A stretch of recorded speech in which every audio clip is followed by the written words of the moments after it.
창세기 31장. 야곱은 라반의 아들들이 뒤에서 쑥덕거리는 소리를 들었다. 야곱이 우리 아버지 재산을 이용해서 자기 이속만 차리는데 우리 아버지는 손해만 보고 있다.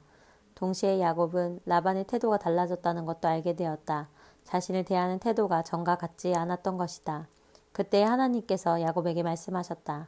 네가 태어난 고향으로 돌아가거라. 내가 너와 함께 가겠다. 야곱은 라헬과 레아에게 기별하여 그의 가축대가 있는 들에서 만나자고 했다. 야곱이 말했다. 내가 보니 그대들의 아버지가 나를 대하는 태도가 달라졌소. 나를 예전처럼 대해 주시지 않소. 그러나 내 아버지의 하나님께서는 변함이 없으셔서 지금도 나와 함께하고 계시오. 내가 그대들의 아버지를 위해 얼마나 열심히 일했는지는 그대들이 잘 알 것이오. 그런데도 그들의 아버지는 몇 번이나 되풀이하여 나를 속이고 내 품삯도 몇 번번이 바꿔 세맸소. 그러나 하나님께서는 그대들의 아버지가 내게 해를 입히지 못하게 하셨소. 그대들의 아버지가 얼룩진 것이 자네의 품삯이 될 것이네 하고 말하면 온 가축이 얼룩진 양과 새끼를 낳았고, 그대들의 아버지가 이제부터는 줄무늬 있는 것이 자네의 품삯이 될 것이네 하고 말하면 온 가축이 줄무늬 있는 새끼를 낳았소. 하나님께서는 몇 번이고 그대들 아버지의 가축을 이용해서 내게 갚아주셨소.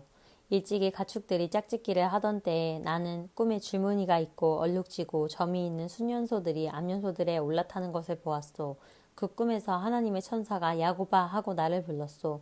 나는 예 하고 대답했소. 그 천사가 이렇게 말했소. 잘 보아라. 가축들 가운데 짝짓기를 하고 있는 염소들은 다 줄무늬가 있고 얼룩지고 점이 있는 것뿐임을 알아두어라.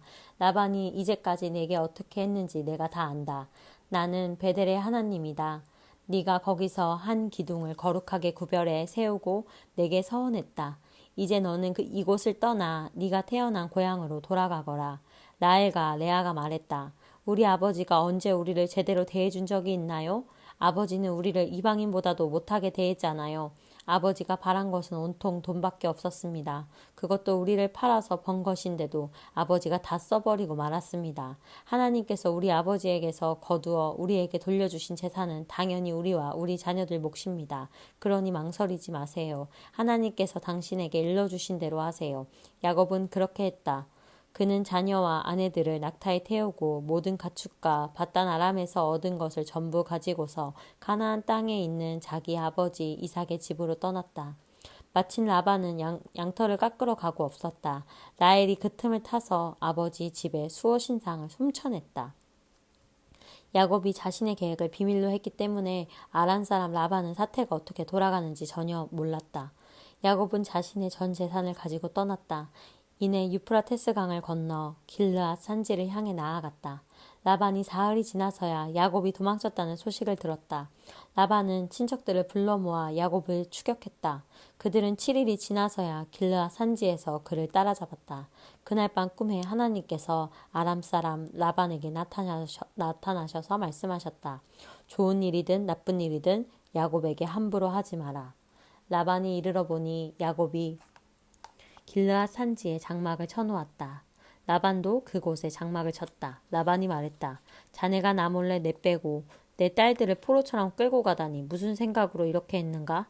어째서 도둑처럼 밤중에 도망쳤는가? 왜 내게 알리지 않았는가? 내가 알았더라면 음악과 소고와 피리를 동원해서 성대한 환송식을 열어 자네를 떠나보냈을 것이네. 하지만 자네는 내가 내 딸들과 손자 손녀들에게 입맞출 기회조차 주지 않았네. 그렇게 한 것은 어리석은 짓이네. 나는 마음만 먹으면 당장 자네를 해칠 수 있지만 자네 아버지의 하나님께서 간밤에 내게 나타나셔서 말씀하셨네. 좋은 일이든 나쁜 일이든 야곱에게 함부로 하지 말라고 말일세. 고향이 그리워서 떠난 것은 이해가 되네. 하지만 내 집의 수호 신상은 왜 훔쳐갔는가? 야곱이 라반에게 대답했다. 저는 장인어른이 제게서 장인어른의 딸들을 강제로 빼앗아 갈까봐 두려웠습니다. 그러나 장인어른의 수호 신상에 관해서는 여기 있는 누구에게서 그것이 나오든 그 사람은 살아남지 못할 것입니다. 우리 모두 지켜볼 테니 뒤져보십시오. 장인어른께 속한 것이 조금이라도 나오거든 그것을 가져가십시오. 야곱은 라헬이 수호 신상을 훔쳤다는 사실을 모르고 있었다. 라반은 야곱의 장막과 레아의 장막과 두 여종의 장막을 샅샅이 뒤졌지만 아무것도 찾아내지 못했다. 그는 레아의 장막에서 나와 라헬의 장막으로 갔다. 그러나 라헬은 그 수호신상을 가져다 낙타 안장 속에 넣고는 그 위에 앉아 있었다. 라반이 장막을 뒤지고 샅샅이 수색했으나 아무것도 찾아내지 못했다. 라헬이 자기 아버지에게 말했다. 아버지, 제가 월경 중이라 아버지 앞에서 일어설 수 없으니 저를 무례하다 여기지 말아 주십시오. 라반은 그곳을 샅샅이 뒤져보았으나 수호신상을 찾아내지 못했다. 이제는 야곱이 화를 내며 라반에게 따졌다. 제가 무슨 죄를 짓고 무슨 잘못을 저질렀기에 저를 이렇게 괴롭히십니까? 장인어른께서 이곳을 샅샅이 뒤졌으나 장인어른의 소유라고 할 만한 것을 단 하나라도 찾아낸 것이 있습니까? 있다면 보여주십시오. 증거를 제시해 주십시오. 장인어른과 저 사이에 누가 옳고 그른지 우리 가족과 장인어른의 가족이 배심원이 되어 가려줄 것입니다. 제가 장인어른을 위해 20년 동안 일하면서 암양과 암염소가 유산한 적이 한 번도 없었습니다. 저는 장인어른의 가축 가운데서 순양 한 마리 잡아먹은 적이 없습니다. 들짐승에게 찢긴 가축은 장인어른께 가져가지 않고 제 주머니를 털어 변상했습니다. 사실 장인어른은 제 잘못인지 아닌지 가리지도 않고 제게 물어내게 하셨습니다. 저는 찌는 듯한 더위나 살을 애는 듯한 추위에도 밖에서 일했고 잠을 못 자고 밤을 새운 적도 여러 번 있었습니다. 지난 20년 동안 저는 장인어른의 두 딸을 얻기 위해 14년을 종처럼 일했고 장인어른의 가축을 얻기 위해 6년을 더 일했습니다. 그런데도 장인어른은 제 품삯을 10번이나 바꿔 셈했습니다. 제 아버지의 하나님, 아브라함의 하나님, 이삭의 두려우신 하나님께서 저와 함께 계시지 않았다면 장인어른은 저를 빈손으로 떠나보냈을 것입니다. 그러나 하나님께서는 제가 공경에 처한 것과 제가 얼마나 열심히 일했는지를 아시고 지난밤에 판결을 내려주신 것입니다. 라반이 자신을 변호했다. 딸들도 내 딸이고 내 딸들이고 아이들도 내 아이들이고 가축도 내 가축일세. 자네 눈에 보이는 모든 것이 내 것일세. 그러나 내가 내 딸들이나 그 애들이 낳은 자식들을 어찌 하겠는가? 그러니 자네와 나 사이에 계약을 맺어 해결하세. 하나님께서 우리 사이에 증인이 되어 주실 것이네. 야곱이 돌 하나를 가져다가 기둥처럼 똑바로 세웠다. 야곱이 가족을 불러 모아 돌들을 가져오시오 하고 말했다. 그들은 돌들을 주워 모아 쌓아 올리고 그 돌무더기 곁에서 음식을 먹었다. 라반은 그 돌무더기를 아람말로 여갈 사아두다 증거의 기념비라고 했고 야곱은 히브리 말로 갈르엣 증거의 기념비라고 했다. 라반이 말했다. 이제부터 이 돌무더기 기념비가 자네와 나 사이의 증거가 될 것이네. 이 돌무더기를 갈르엣 곧 증거의 기념비라 부르는 것이 이 때문이다. 이 돌무더기를 미스바 막루라고도 하는데 이는 라반이 이렇게 말했기 때문이다. 우리가 서로 보지 못할 때에도 하나님께서 자네와 나 사이에서 지켜보신다네. 자네가 내 딸들을 박대하거나 다른 아내들을 맞아들이면 주위에 자네를 보는 사람이 아무도 없다 하더라도 하나님께서 자네를 보시고 우리 사이에 증인이 되어 주실 것이네. 라반이 계속해서 야곱에게 말했다. 이 돌무더기 기념비와 내가 세운 이 돌기둥이 증거일세. 내가 이 선을 넘어가 자네를 해치지 않고 자네도 이 선을 넘어가 나를 해치지 않겠다는 증거 말일세. 아브라함의 하나님, 나홀의 하나님, 그들 조상의 하나님께서 우리 사이의 일들을 올바르게 해줄 것이네. 야곱도 두려우신 분, 곧 자기 아버지 이삭의 하나님께 맹세하며 약속했다. 야곱은 산에서 제사를 드리고 예배한 뒤에 친족들을 모두 식사에 청했다. 그들은 음식을 먹고 그날 밤을 그 산에서 묵었다. 라반은 이튿날 아침 일찍 일어나 손자 손녀와 딸들에게 입맞추고 그들을 축복한 다음 집을 향해 출발했다. 32장. 야곱도 자기 길을 갔다. 하나님의 천사들이 그를 만났다. 야곱이 그들을 보고 하나님의 진이다 하고 말했다. 그러고는 그곳의 이름을 마하나임 진영이라고 했다. 그런 다음 야곱은 에돔의 세일 땅에 사는 자기 형 에서에게 심부름꾼들을 먼저 보냈다.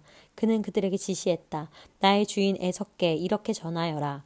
당신의 종 야곱이 말씀드립니다. 저는 라반의 집에 머물며 지금까지 떠나지 못하고 있었습니다. 그동안 저는 소와 나귀와 양떼를 얻게 되었고 남녀 종들도 거느리게 되었습니다. 주인님의 허락을 바라며 제가 이 모든 소식을 전합니다. 심부름꾼들이 야곱에게 돌아와 말했다. 주인님의 형님이신 에서께 주인님의 소식을 전했습니다. 그분은 주인님을 맞이하러 부하 400명을 거느리고 오시는 중입니다. 야곱은 몹시 두렵고 겁이 났다. 당황한 그는 일행과 양과 소와 낙타떼를 두 진으로 나누고 나서 생각했다. 에서 형님이 한쪽 진을 치면 다른 쪽 진은 달아날 기회가 있을 거야. 야곱이 기도했다. 나의 조상 아브라함의 하나님, 나의 아버지 이삭의 하나님, 제게 네 부모의 고향으로 돌아가거라. 그러면 내가 너를 선대하겠다고 말씀하신 하나님, 저는 하나님께서 보여주신 그 모든 사랑과 성실을 받을 만한 사람이 못 됩니다. 제가 이곳을 떠나 요단강을 건너던 때 제가 가진 옷가지가 전부였습니다. 하지만 보십시오. 이제 저는 2진이나 이루었습니다. 몹시도 화가 난 제 형님으로부터 저를 구해 주십시오. 그가 와서 저와 제 아내들과 자식들 할 것 없이 저희 모두를 칠까 두렵습니다. 하나님께서는 내가 너를 선대하겠다.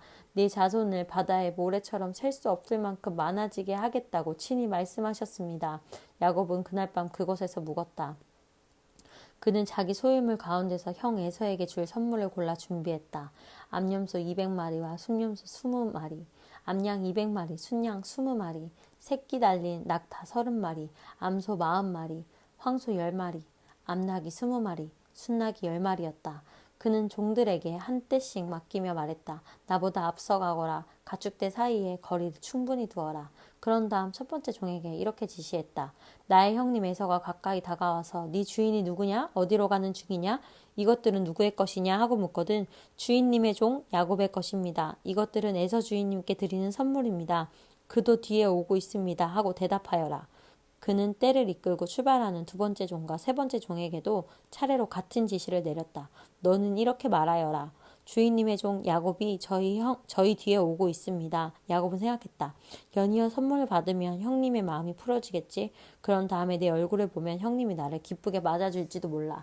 야곱은 선물을 앞세워 보내고 그날 밤을 진에서 머물렀다. 그러나 야곱은 밤중에 일어나 2 아내와 2 여종과 11명의 자녀들을 데리고 얍복강을 건넜다. 그는 그들을 강 너머로 안전하게 건너보내고 자신의 모든 소유물도 건너보냈다. 야곱이 홀로 뒤에 남았는데 어떤 사람이 그를 붙잡고 동이 틀 때까지 씨름했다. 그 사람은 야곱을 이길 수 없음을 알고는 일부러 야곱의 엉덩이 뼈를 쳐서 탈골시켰다. 그 사람이 말했다. 동이 트려고 하니 나를 놓아다오. 야곱이 말했다. 저를 축복해 주시지 않으면 놓아주지 않겠습니다. 그 사람이 물었다. 네 이름이 무엇이냐? 야곱이 대답했다. 야곱입니다. 그 사람이 말했다. 아니다. 이제 네 이름은 더 이상 야곱이 아니다. 네가 하나님과 씨름하여 이겼으니 이제부터 네 이름은 이스라엘, 하나님과 씨름한 자이다. 야곱이 물었다. 당신의 이름이 무엇입니까? 그 사람이 말했다. 어째서 내 이름을 알려고 하느냐? 그러고는 곧 그 자리에서 야곱을 축복해 주었다. 야곱은 내가 하나님을 마주 대하여 배웠는데도 이렇게 살아서 이야기를 전하는구나 하고 말하며 그곳의 이름을 브니엘, 하나님의 얼굴이라고 했다. 야곱이 브니엘을 떠날 때 해가 떠올랐다. 그는 엉덩이 뼈 때문에 절뚝거렸다. 그래서 이스라엘 사람들은 오늘날까지도 엉덩이 뼈의 힘줄을 먹지 않는다. 야곱의 엉덩이 뼈가 탈골되었기 때문이다. 33장 야곱이 눈을 들어보니 에서가 부하 400명을 거느리고 오고 있었다. 야곱은 레아와 라헬과 2 여종에게 자녀들을 나누어 맡기고 맨 앞에 2 여종을, 그 뒤에는 레아와 그녀의 아이들을, 그리고 맨 뒤에는 라헬과 요셉을 세웠다. 야곱 자신은 선두에 서서 자기 형에게 다가가면서 7번 절하고 경의를 표했다. 그러자 에서가 달려와 그를 와라 껴안았다. 그는 야곱을 힘껏 안고 입을 맞추었다. 그 둘은 함께 울었다. 잠시 후에 에서가 둘러보다가 여인과 아이들을 보고 물었다. 너와 함께 있는 이 사람들은 누구냐? 야곱이 대답했다. 하나님께서 제게 은혜로 주신 자녀들입니다. 그러자 2 여종이 자기 아이들과 함께 나아와 절하고 이어서 레아와 그녀의 아이들이 나아와 절하고 마지막으로 라헬과 요셉이 에서에게 나아와 절했다. 에서가 물었다. 내가 앞서 만난 가축대는 다 무엇이냐? 주인님께서 저를 너그러이 맞아주셨으면 하는 마음에 보내드린 것입니다. 에서가 말했다. 내 아우야, 나는 온갖 것을 풍성히 가지고 있으니 네 것은 네가 가지거라. 야곱이 말했다. 아닙니다. 받아주십시오. 저를 맞아줄 마음이 있으시면 그 선물을 받아주십시오. 주인님의 얼굴을 뵈니 저를 보고 미소 지으시는 하나님의 얼굴을 뵙는 것 같습니다. 제가 주인님께 드린 선물을 받아주십시오. 하나님께서 저를 선대해 주셔서 저는 넉넉히 가지고 있습니다. 야곱이 간곡히 권함으로 에서가 선물을 받아들였다. 에서가 말했다. 내가 앞장설 테니 어서 출발하자. 그러자 야곱이 말했다. 주인님도 보시다시피 아이들이 많이 지쳐 있습니다. 가축들도 새끼에게 젖을 먹여야 하니 천천히 진행하는 것이 좋겠습니다. 하루라도 심하게 몰다가는 다 죽고 말 것입니다. 그러니 주인님께서는 이 종보다 앞서 가십시오. 저는 제 가축대와 아이들 걸음에 맞춰서 천천히 가겠습니다. 세일에서 주인님을 만나겠습니다. 에서가 말했다. 그렇다면 내 부하 몇을 내게 남겨두도록 하겠다. 야곱이 말했다. 그러실 필요가 없습니다. 저를 이렇게 환대해 주신 것으로 충분합니다. 에서는 그날로 길을 떠나 세일로 돌아갔다.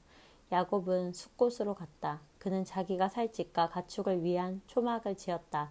그리하여 그곳을 숫곳 초막이라고 부르게 되었다. 이렇게 야곱은 바단 아람을 떠나 가나안 땅 세겜 성읍에 무사히 이르렀다. 그는 그 성읍 근방에 장막을 쳤다. 그리고 장막을 친 그 땅을 세겜의 아버지 하몰의 아들들에게서 샀다. 그는 그 땅값으로 은하 100개를 지불했다. 그런 다음 그곳에 제단을 쌓고 그 이름을 엘로헤 이스라엘의 하나님은 강하시다 이라고 했다. 34장. 어느 날 레아가 낳은 야곱의 딸 디나가 그 땅 여자들을 만나러 갔다. 그 땅의 족장이며 히윗 사람 하몰의 아들인 세겜이 그녀를 보고 간간하여 욕보였다. 그가 야곱의 딸 디나에게 마음을 빼앗기고 사랑에 빠져서 결혼해달라고 졸라댔다. 세겜이 자기 아버지 하몰에게 말했다. 이 소녀를 제 아내로 얻어주십시오. 야곱은 세겜이 자기 딸 디나를 욕보였다는 말을 들었으나 아들들이 가축대와 함께 들에 나가 있었으므로 그들이 집으로 돌아올 때까지 아무 말도 하지 않았다. 세겜의 아버지 하몰이 결혼을 성사시키려고 야곱을 찾아왔다. 그 사이에 야곱의 아들들이 들에서 돌아와 무슨 일이 있었는지 들었다. 그들은 몹시 흥분해서 분노를 억누르지 못했다. 세겜이 야곱의 딸을 욕보인 것은 이스라엘 안에서는 도저히 묵과할 수 없고 참을 수 없는 일이었다.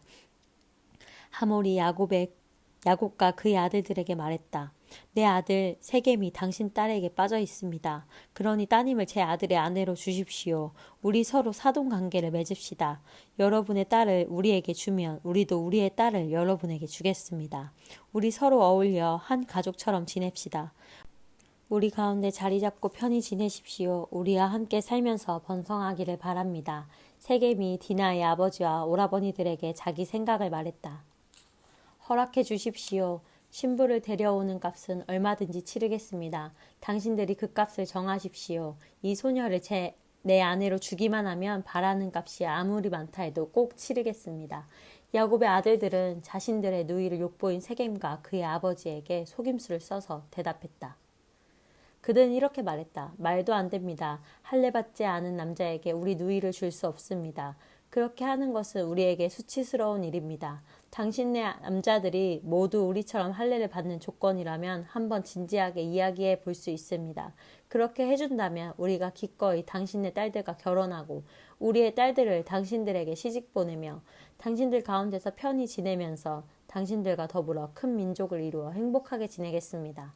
그러나 당신들이 이 조건을 받아들이지 않으면 우리는 우리 누이를 데리고 떠나겠습니다. 하몰과 그의 아들 세겜이 생각하기에 그 조건은 꽤 타당해 보였다. 야곱의 딸에게 빠져있던 젊은 세겜은 그들이 요구한 대로 했다.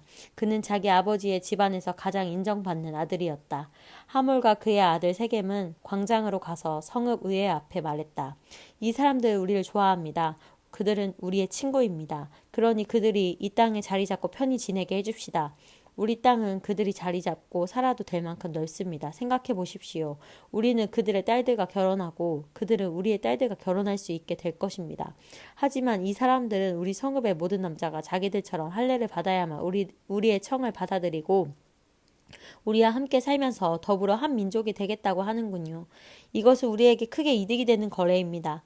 이 사람들은 엄청난 가축대를 소유하고 있는 대단한 부자들이니 이 모든 것이 결국 우리 손에 들어오게 될 것입니다. 그러니 그들이 요구하는 대로 해주고 그들이 우리 가운데 자리 잡고 살면서 우리와 어울리게 합시다. 성읍 주민 모두가 하몰과 그의 아들 세겜의 제안을 받아들여 모든 남자가 할례를 받았다. 할례를 받고 사흘이 지난 뒤 모든 남자가 아파하고 있을 때에 야곱의 두 아들 곧 디나의 오라버니인 시므온과 레이가 각자 칼을 들고 자기들이 주인이기라도 한 것처럼 당당하게 성읍으로 들어가서 그곳 남자들을 모조리 살해했다. 그들은 또 하몰과 그의 아들 세겜을 죽이고 세겜의 집에서 디나를 구출하여 그곳을 떠났다. 야곱의 다른 아들들은 살해 현장에 달려 들어가서 디나를 욕보인 것에 대한 보복으로 성읍 전체를 약탈했다. 그들은 양떼, 소떼, 나귀떼뿐 아니라 성읍 안과 들에 있는 소유물까지 모조리 빼앗았다. 그런 다음 부녀자들과 아이들을 포로로 잡고 그들의 집을 샅샅이 뒤져 감나가는 것은 무엇이든 약탈했다. 야곱이 시므온과 레이에게 말했다. 너희가 이 땅의 가나안 사람과 브리스 사람 사이에서 내 이름을 몹시도 추하게 만들었구나. 저들이 힘을 합쳐 우리를 치면 수가 적은 우리는 살아남을 수가 없다. 저들이 나와 우리 가족을 다 죽이고 말 것이다. 그들이 말했다. 누구든지 우리 누이를 창녀처럼 대하는 자를 우리는 가만둘 수 없습니다. 35장 하나님께서 야곱에게 말씀하셨다. 베델로 돌아가거라. 그곳에 머물면서 네가 네 형 에서를 피해 달아나던 때에 네게 나타나신 하나님께 제단을 쌓아라. 야곱은 자기 가족과 자기와 함께한 모든 사람에게 말했다. 여러분이 지니고 있는 이방 신들을 모두 내던져 버리고 몸을 깨끗이 씻고 깨끗한 옷으로 갈아입으십시오. 이제 우리는 베델로 갈 것이요. 그곳에서 내가 공경에 처했을 때 내게 응답하시고 내가 어디로 가든지 늘 나와 함께 하신 하나님께 제단을 쌓을 것이요. 그들은 자신들이 의지해온 이방 신들과 행운의 부적 귀걸이들을 모두 야곱에게 넘겨주었다. 야곱은 그것들을 세겜 근처 상수리 나무 밑에 묻었다. 그러고 나서 그들은 길을 떠났다. 큰 두려움이 주변 성읍들에게 임했다. 겁에 질린 그들은 아무도 야곱의 아들들을 추격하지 못했다. 야곱과 그의 일행은 가나안 땅 루스 곧 베델에 이르렀다. 야곱은 그곳에 제단을 쌓고 그곳의 이름을 엘 베델, 베델의 하나님이라고 했다. 야곱이 자기 형을 피해 달아나던 때에 하나님께서 그곳에서 그에게 나타나셨기 때문이다. 그때 리브가의 유모 드보라가 죽어 베델 바로 아래에 있는 상수리 나무 밑에 묻혔다. 그들이 그 나무를 알론 바굿, 눈물의 상수리 나무이라고 했다. 야곱이 바단 아람에서 돌아온 뒤에 하나님께서 그에게 다시 나타나 복을 주시며 말씀하셨다. 네 이름이 야곱, 발 뒤꿈치이지만 그것은 더 이상 네 이름이 아니다. 이제부터 네 이름은 이스라엘, 하나님과 씨름한 자이다. 하나님께서 말씀하셨다. 나는 강한 하나님이다. 자녀를 낳고 번성하여라. 한 민족 곧 민족들의 무리가 내게서 나오고 왕들이 네 허리에서 나올 것이다. 이제 내가 아브라함과 이삭에게 준 땅을 내게 주고 내 후손에게도 줄 것이다. 그런 뒤에 하나님께서 야곱과 말씀을 나누시던 곳을 떠나 올라가셨다. 야곱은 하나님께서 자기와 말씀하시던 곳에 돌기둥을 세우고 그 위에 부어드리는 제물을 붓고 또 그 위에 기름을 부었다. 야곱은 하나님께서 자기와 말씀을 나누신 장소 곧 베델 하나님의 집을 하나님께 바쳤다. 그들은 베델을 떠났다. 에브라까지는 아직 한참을 가야 하는데 라헬이 진통을 시작했다. 진통이 몹시 심할 즈음에 산파가 그녀에게 말했다. 두려워하지 마세요. 또 사내 아이를 낳았습니다. 죽어가던 라헬은 마지막 숨을 거두면서 아이의 이름을 베노니 내 고통의 아들이라고 했다. 그러나 아이의 아버지는 아이의 이름을 베냐민 복된 아들이라고 했다. 라헬이 죽어서 에브랏 곧 베들레헴으로 가는 길가에 묻혔다. 야곱은 그곳에 묘비를 세워 그녀의 무덤을 표시했다. 그 묘비는 오늘날까지 라헬의 묘비로 그곳에 있다. 이스라엘이 계속 진행하다가 믹달 에델에 장막을 쳤다. 이스라엘이 그 지역에서 지내는 동안 르우벤이 자기 아버지의 첩 비라와 잠자리를 같이 했다. 그가 한 일을 이스라엘이 전해 들었다. 야곱에게는 12아들이 있었다. 레아가 낳은 아들은 야곱의 맏아들인 르우벤, 시므온, 레이, 유다, 이사갈, 스불론이다. 라헬이 낳은 아들은 요셉, 베냐민이다. 라헬의 몸종 비라가 낳은 아들은 단, 납달리다. 레아의 몸종 실바가 낳은 아들은 갓, 아셀이다. 이들은 바단 아람에서 태어난 야곱의 아들들이다. 마침내 야곱이 기럇 아르바의 마므레에 있는 자기 아버지 이삭의 집으로 돌아왔다. 오늘날 헤브론이라 불리는 그곳은 아브라함과 이삭이 살던 곳이다. 이삭은 이제 180살이었다. 이삭은 늙고 나이가 들어서 마지막 숨을 거두었다. 아들 에서와 야곱이 그를 조상 곁에 묻었다. 36장 에돔이라고도 하는 에서의 족보는 이러하다. 에서는 가나안 여인들과 결혼했다. 헷사람 엘론의 딸 아다, 히윗 사람 아나의 딸이며 시브온의 손녀딸인 오홀리바마, 이스라엘의 딸이며 느바요의 누이인 바스맛을 아내로 받았다. 아나는 에서에게서 엘리바스를 낳았고 바스맛은 르우엘을 낳았고 오홀리바마는 여호수와 얄람과 고라를 낳았다. 이들은 모두 에서가 가나안 땅에서 얻은 아들들이다. 에서는 아내들과 아들, 딸들과 자기 집안의 모든 사람과 모든 가축, 가나안에서 얻은 모든 짐승과 재산을 거두어 자기 아우 야곱에게서 상당히 떨어진 곳으로 옮겨갔다. 한 곳에서 같이 살기에는 형제의 재산이 너무 많고 땅도 부족해서 그들의 가축대를 모두 먹여 살릴 수 없었기 때문이다. 에서는 세일 산지에 자리를 잡았다. 에서와 에돔은 같은 사람이다. 세일 산지에 사는 에돔 사람의 조상 에서의 족보는 이러하다. 에서의 아들들의 이름은 에서의 아내 아다가 낳은 아들 엘리바스, 에서의 아들 바스맛이 낳은 아들 르우엘이다. 엘리바스의 아들들은 대만, 오말, 스보, 가담, 그나스다. 엘리바스에게는 딥나라는 첩이 있었는데 그녀는 엘리바스의 아들 아말렉을 낳았다. 이들은 모두 에서의 아내 아다의 손자들이다. 르우엘의 아들들은 나핫, 세라, 삼마, 미사다. 이들은 에서의 아내 바스맛의 손자들이다. 에서의 아내이며 시브온의 아들 아나의 딸인 오홀리바마의 아들들은 이러하다. 그녀는 에서에게서 여우스, 얄람, 고라를 낳았다. 에서의 족보에서 나온 족장들은 이러하다. 에서의 맏아들 엘리바스의 자손으로 족장이 된 이들은 대만, 오말, 스보, 그나스, 고라, 가담, 아말렉이다. 이들은 에돔 땅에 거주하는 엘리바스의 자손의 족장들이며 모두 아다의 자손이다. 에서의 아들 르우엘의 자손으로 족장이 된 이들은 나핫, 세라, 삼마, 미사다. 이들은 에돔 땅에 거주하는 르우엘 자손의 족장들이며 에서의 아내 바스맛의 자손들이다. 에서의 아내 오홀리바마의 자손으로 족장이 된 이들은 여우스, 얄람, 고라다. 이들은 모두 에서의 아내이자 아나의 딸인 오홀리바마에게서 태어난 족장들이다. 이들은 모두 에서 곧 에돔의 자손으로 족장이 된 사람들이다. 그 땅의 원주민인 호릿 사람 세일의 족보는 이러하다. 로단, 소발, 시브온, 아나, 디손, 에셀, 디산. 이들은 에돔 땅에 거주하는 세일의 자손으로 호릿 사람의 족장들이다. 로단의 아들들은 호리, 호맘이고 로단의 누이는 딥나다. 소발의 아들들은 알완, 마나핫, 에발, 스보, 오남이다. 시브온의 아들들은 아야, 아나다. 아나는 자기 아버지 시브온의 나귀를 치다가 광야에서 온천을 발견한 사람이다. 아나의 아들들은 디손이고 딸은 오홀리바마다. 디손의 아들들은 햄단, 에스반, 이드란, 그란이다. 에셀의 아들들은 빌한, 사아완, 아간이다. 디산의 아들들은 우스, 아란이다. 호리 사람의 족장들은 로단, 소발, 시브온, 아나, 디손, 에셀, 디산이다. 이들은 종족별로 살펴본 세일 땅에 거주하는 호리 사람의 종족들이다. 이스라엘이 아직 왕이 없었을 때 에돔 땅을 다스린 왕들은 이러하다. 부올의 아들 벨라가 에돔의 왕이었고 그의 도성의 이름은 딘하바였다. 벨라가 죽자 보스라 출신 세라의 아들 요밥이 그 뒤를 이어 왕이 되었다. 요밥이 죽자 대만 사람 땅에서 온 후산이 그 뒤를 이어 왕이 되었다. 후산이 죽자 부닷의 아들 하닷이 그 뒤를 이어 왕이 되었다. 하닷은 미디안 사람을 모압 땅에서 물리친 왕이었다. 그의 도성의 이름은 아이시였다. 하닷이 죽자 마스레가 출신 삼라가 그 뒤를 이어 왕이 되었다. 삼라가 죽자 강가의 르호보 출신 사울이 왕이 되었다. 사울이 죽자 악볼의 아들 바알 하난이 그 뒤를 이어 왕이 되었다. 악볼의 아들 바알 하난이 죽자 하닷이 왕이 되었다. 그의 도성의 이름은 바우였다. 그의 아내 이름은 무에다벨이었는데 그녀는 마드렛의 딸이자 메사합의 손녀였다. 에서의 가게에서 나온 족장들은 종족과 거주지별로 살펴보면 이러하다.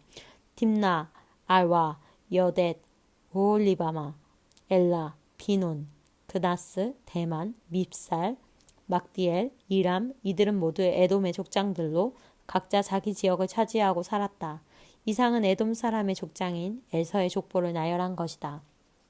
37장. 그즈음에 야곱은 자기 아버지가 살던 가나안 땅에 정착했다. 야곱의 이야기는 이러하다. 그의 이야기는 요셉과 함께 계속된다. 당시 17살이던 요셉은 양떼를 치는 형들을 돕고 있었다. 사실 그 형들은 모두 요셉의 이복 형들로 아버지의 아내인 비라와 실바의 아들들이었다. 요셉은 형들에 대해 좋지 않은 이야기를 아버지에게 전했다.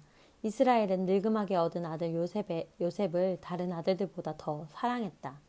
그래서 그는 요셉에게 정교하게 수놓은 겉옷을 지어 입혔다. 그의 형들은 아버지가 자기들보다 요셉을 더 사랑하는 것을 알고는 그를 미워했다. 그들은 요셉에게 말조차 건네지 않았다. 요셉이 꿈을 꾸었다. 그가 꿈 이야기를 형들에게 전하자 형들이 그를 더 미워했다. 요셉이 말했다. 내가 꾼 꿈 이야기를 잘 들어보세요. 우리가 모두 밖으로 나가 밭에서 밀집단을 모아들이는데 갑자기 내 단이 일어나 우뚝 서고 형님들의 단들은 내 단 주위로 빙 둘러서서 내 단에 절을 하더군요. 형들이 말했다. 그래서 어쨌다는 거냐? 네가 우리를 다스리기라도 하겠다는 거냐? 네가 우리의 우두머리가 되겠다는 거냐? 요셉의 꿈 이야기와 그의 말투 때문에 형들은 그를 전보다 더욱 미워했다. 요셉이 또 다른 꿈을 꾸고 이번에도 형들에게 말했다. 내가 또 다른 꿈을 꾸었습니다. 해와 달과 11별이 내게 절을 하더군요. 그가 그 꿈 이야기를 아버지와 형들에게 전하자 그의 아버지가 그를 꾸짖으며 말했다. 그 꿈 이야기가 다 무엇이냐? 나와 네 어머니와 네 형들이 다 네게 절하게 된다는 것이냐?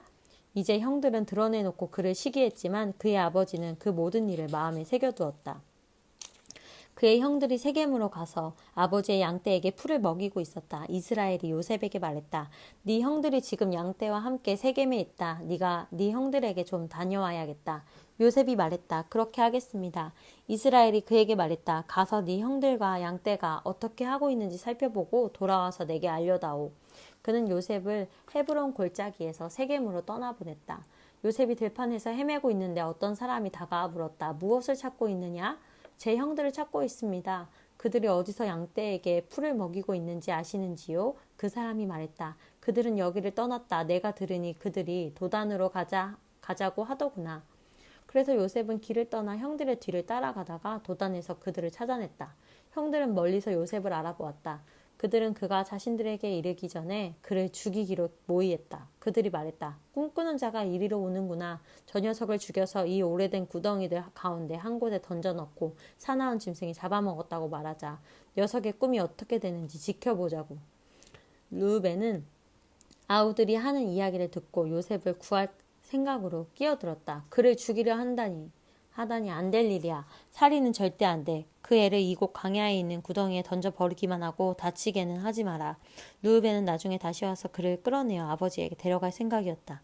요셉이 형들에게 이르자 그들은 그가 입고 있던 화려한 겉옷을 벗기고 그를 붙잡아 구덩이에 던져 넣었다. 그 구덩이는 바싹 말라서 물 한 방울도 없었다. 그런 다음 그들은 앉아서 저녁을 먹었다. 그들이 눈을 들어 보니 길르앗에서 오는 이스마엘 상인 한떼가 보였다.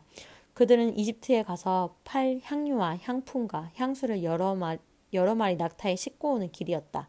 유다가 말했다. 형제들아, 우리가 아우를 죽이고 그 흔적을 감춘다고 해서 얻는 게 무엇이냐? 그 아이를 죽이지 말고 이스마엘 사람들에게 팔아 넘기자. 따지고 보면 그 아이도 우리의 형제, 우리의 혈육이다. 형제들이 그의 말에 동의했다. 그때 미디안 상인들이 지나가고 있었다. 형들이 요셉을 구덩이에서 끌어내어 이스마엘 사람들에게 은하 20개를 받고 팔아넘겼다. 이스마엘 사람들은 요셉을 데리고 이집트로 내려갔다. 나중에 르우벤이 돌아와 구덩이로 가서 보니 요셉이 거기에 없었다. 그는 비통한 마음으로 자기 옷을 찢었다.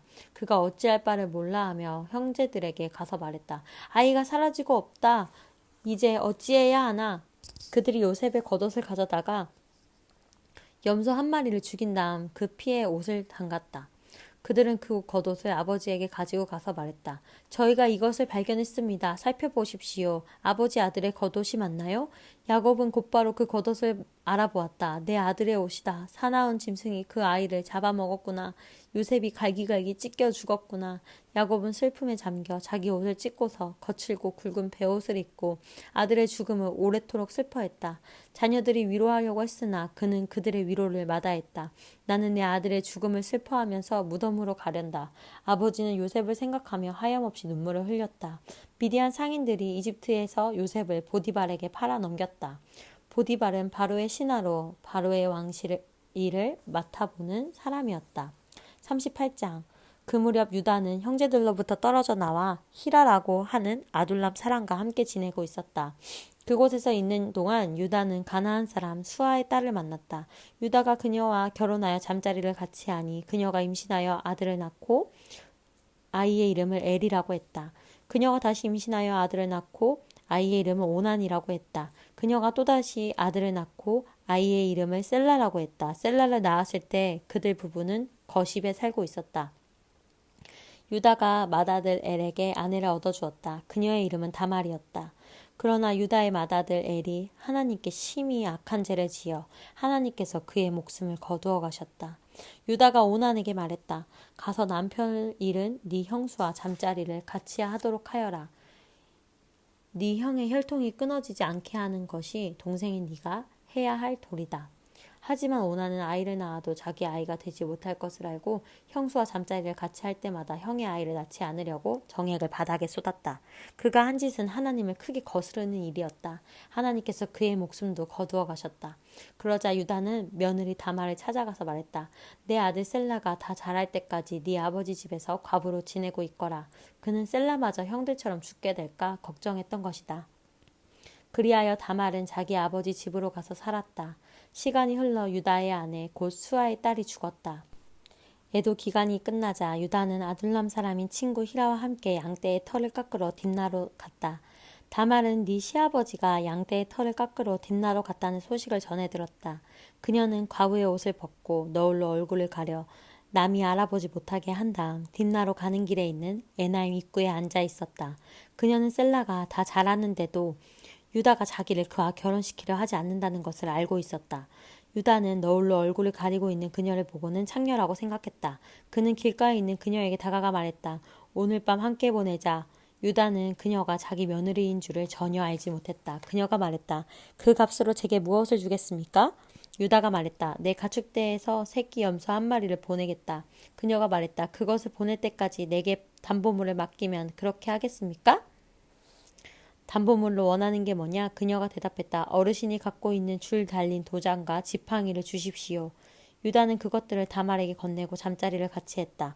그녀가 임신하게 되었다.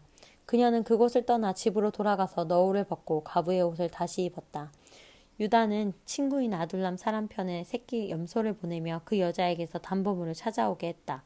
그러나 그 친구는 그녀를 찾지 못했다. 그래서 그곳 사람들에게 물었다. 이곳 에나임 근처 길가에 앉아있던 창녀는 어디로 갔습니까? 그들이 말했다. 여기에는 창녀가 없답니다. 그가 유다에게로 돌아와서 말했다. 그 여자를 찾을 수 없었네. 그곳 사람들이 거기에는 창녀가 없다고 하더군. 유다가 말했다. 담보물을 가질 테면 가지라지. 우리가 계속 찾아다니면 다들 우리를 보고 손가락질 할 것이네. 나는 이 거래에서 내 도리를 다했네. 내가 새끼 염소를 보냈지만 자네가 그녀를 찾지 못한 것뿐이네. 3달쯤 지난 뒤에 유다의 귀에 한 소식이 들려왔다. 자네 며느리가 창녀짓을 하고 있네. 게다가 이제는 임신까지 했다는군. 유다가 고함을 질렀다. 그 애를 이곳으로 끌어내어 불태워버려라. 사람들이 다말을 끌어내려고 하자 그녀가 시아버지에게 전가를 보냈다. 저는 이 물건의 주인 때문에 임신하게 되었습니다. 이 물건을 확인해 보십시오. 이 줄 달린 도장과 지팡이가 누구의 것입니까? 유다는 그것이 자기 것임을 알아보고 말했다. 그 애가 옳고 내가 잘못했다. 내가 그 애를 내 아들 셀라와 결혼시키려 하지 않았기 때문이다. 유다는 다시는 그녀와 잠자리를 같이 하지 않았다. 다말이 출산할 때가 되었는데 그녀의 태 속에 쌍둥이가 있었다. 아이를 낳을 때 한 아이의 손이 나왔다. 산파가 그 손에 붉은 실을 묶고 말했다. 이 아이가 먼저 나온 아이다. 그러나 바로 그때 그 아이의 손이 도로 들어가더니 그의 동생이 나왔다. 산파가 말했다. 동생이 밀치고 나왔구나. 그래서 아이의 이름을 베레스 돌파라고 했다. 곧이어 그 아이의 형이 손에 붉은 실을 감고 나오니 아이의 이름을 세라 빛나다 라고 했다. 39장 이스마엘 사람들이 요셉을 이집트로 끌고 가자 바로의 신하로 왕실일을 도맡아 관리하고 있던 이집트 사람 보디발이 그들에게서 요셉을 샀다. 하나님께서 요셉과 함께 하셨으므로 그가 하는 일이 다 잘 되었다. 그는 자기 주인인 이집트 사람의 집에서 지내게 되었다. 그의 주인은 하나님께서 요셉과 함께 하시면서 요셉이 하는 일마다 잘되게 해주시는 것을 알았다. 그는 요셉이 몹시 마음에 들어 그에게 자신의 시중을 들게 했다. 그는 자신의 개인적인 일들을 요셉에게 맡기고 모든 재산을 관리하게 했다. 그때부터 하나님께서 요셉으로 인해 그 이집트 사람의 집에 복을 주셨다. 그의 집에 있는 것이든 밭에 있는 것이든 그가 소유한 모든 것에 하나님의 복이 두루 미쳤다. 보디발은 하루 세끼 밥 먹는 일만 신경 쓰면 되었다. 요셉은 용모가 준수하고 잘생긴 남자였다. 시간이 흐르면서 주인의 아내가 요셉에게 반해 어느 날 이렇게 말했다. 나와 함께 침실로 가자. 요셉은 그렇게 하지 않았다. 그는 주인의 아내에게 말했다. 보십시오. 주인께서는 모든 소유를 제게 맡기시고 집안일에 대해서는 일절 신경 쓰지 않으십니다. 그분은 저를 동등한 사람으로 대해 주셨습니다. 다만 그분께서 제게 맡기지 않으신 것이 있는데 바로 당신입니다. 당신은 주인님의 아내이기 때문입니다. 그런데 제가 어떻게 그분의 신뢰를 저버리고 하나님께 죄를 짓겠습니까? 그녀가 하루도 빠지지 않고 날마다 졸라댔지만 요셉은 뜻을 굽히지 않았다. 그녀와 같이 자기를 거절한 것이다. 그러던 어느 날 요셉이 일을 보러 집으로 들어갔는데 그날따라 집안에 종들이 아무도 없었다. 그녀가 그의 겉옷을 붙잡고 말했다. 나 함께 침실로 가자. 요셉은 그녀의 손에 겉옷을 버려두고 집 밖으로 뛰쳐나갔다. 그녀는 그가 겉옷을 자기 손에 버려두고 뛰쳐나간 것을 알고는 종들을 불러 말했다. 이것 좀 봐라. 저 히브리 놈이 본색을 드러내서 너희 모르게 나를 유혹하려 하는구나. 저놈이 나를 욕보이려 해서 내가 크게 소리를 질렀더니 내 고함과 비명소리를 듣고는 이렇게 겉옷을 내 손에 버려두고 밖으로 도망쳤다. 그녀는 자기 주인이 집에 돌아올 때까지 요셉의 겉옷을 가지고 있다가 그의 같은 이야기를 들려주었다. 당신이 데려온 히브리 놈이 내 뒤를 쫓아와서 나를 희롱하려고 하지 뭐예요. 내가 소리치고 비명을 질렀더니 이렇게 자기 겉옷을 내 손에 버려두고 밖으로 도망쳤답니다. 요셉의 주인은 이게 다 당신의 종이 벌인 일이에요 라고 하는 아내의 이야기를 격분했다. 그는 요셉을 붙잡아 왕의 제수들을 가두는 감옥에 쳐넣었다. 그러나 하나님께서는 그곳 감옥에서도 여전히 요셉과 함께 하셨고 요셉에게 인자를 베푸셔서 간수장과 가까운 사이가 되게 하셨다. 간수장은 요셉에게 모든 죄수를 맡겼고 요셉은 모든 일을 잘 처리했다. 간수장은 요셉에게 자유를 주고 전혀 간섭하지 않았다. 하나님께서 요셉과 함께 하시면서 그가 하는 일마다 최선의 결과를 낳게 해주셨기 때문이다. 40장 시간이 흘러 이집트 왕의 술잔을 맡은 관리와 빵을 맡은 관리가 자신들의 주인인 이집트 왕의 뜻을 거스르는 일이 있었다. 바로는 두 관리 곧 술잔을 맡은 관리와 빵을 맡은 관리에게 크게 노하여 그들을 감옥에 가두고 경호대장의 감시를 받게 했다. 그들이 갇힌 곳은 요셉이 갇힌 곳과 같은 감옥이었다. 경호대장은 요셉에게 그들의 시중을 들도록 지시했다. 감옥에 갇힌 지 얼마 뒤에 술잔을 맡은 관리와 빵을 맡은 관리가 같은 날 밤에 꿈을 꾸었는데 각자의 꿈이 저마다 의미를 가지고 있었다. 요셉이 아침에 그들에게 가보니 둘 다 기운이 없어 보였다. 그래서 그는 자신과 함께 갇혀있는 바로의 두 관리에게 물었다. 무슨 일입니까? 어째서 얼굴에 수심이 가득합니까? 그들이 말했다. 우리가 각자 꿈을 꾸었는데 그 꿈을 해석해 줄 사람이 없어서 그러네. 요셉이 말했다. 꿈의 해석은 하나님께로부터 오는 것이 아닙니까? 어떤 꿈을 꾸었는지 이야기해 보십시오. 술잔을 맡은 관리가 먼저 요셉에게 자기 꿈을 이야기했다. 꿈에 보니 내 앞에 포도나무가 있는데 가지가 3개 달려있더군. 싹이 나고 꽃이 피더니 포도송이들이 익는 거야. 나는 바로의 술잔을 가지고 있었는데 그 포도송이들을 따서 바로의 술잔에 짜놓고는 그 잔을 바로께 올려드렸네. 요셉이 말했다. 그 뜻은 이렇습니다. 가지 셋은 사흘을 뜻합니다. 사흘 안에 바로께서 당신을 이곳에서 꺼내어 복직시키실 것입니다. 당신은 술잔을 맡은 관리였을 때와 똑같이 바로께 술잔을 올려드리게 될 것입니다.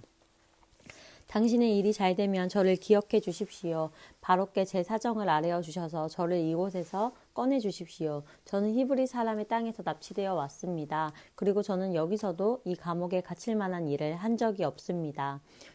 요셉의 꿈 해석이 좋은 것을 보고 빵을 맡은 관리도 그에게 말했다. 내 꿈은 이러하네. 버들가지를 엮어 만든 바구니 3개가 내 머리 위에 있었네.